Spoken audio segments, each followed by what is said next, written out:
Technical analysis. ఈ టెక్నికల్ అనాలిసిస్లో candlestick patterns, up trend, down trend, support, resistance ఇవన్నీ నేర్చుకోవాలి. Second one chart patterns. ఈ చార్ట్ ప్యాటర్న్స్లో చాలా టైప్స్ ఉంటాయి. Ascending triangle, descending triangle, M pattern, W pattern, head and shoulder pattern ఇలాంటివి చాలా ఉంటాయి. ఈ చార్ట్ ప్యాటర్న్స్లో ఇవన్నీ నేర్చుకోవాలి. Next third one price action.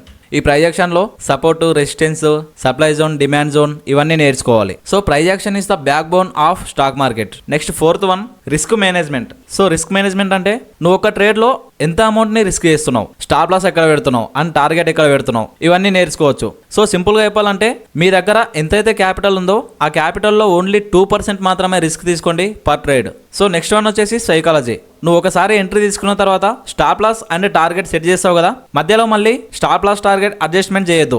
అయితే స్టాప్ లాస్ హిట్ కావాలి లేదా టార్గెట్ హిట్ కావాలి. ఈ రివెంజ్ ట్రేడ్ చేయడం, ఓవర్ ట్రేడింగ్ చేయడం వీటి వల్ల వచ్చిన ప్రాఫిట్స్ కూడా లాస్ అయిపోతాయి, మీ క్యాపిటల్ వైప్ అవుట్ అవుతుంది. ఈ 5 పాయింట్స్ చాలా ఇంపార్టెంట్. మీరు సక్సెస్ఫుల్ ట్రేడర్ కావాలంటే ఈ 5 పాయింట్స్ ని మాస్టర్ చేయండి. అండ్ ఇట్లాంటి వీడియోస్ మిస్ కాకుండా ఉండేందుకు అకౌంట్ ని ఫాలో చేసుకో అండ్ రీల్ ని సేవ్ చేసుకో.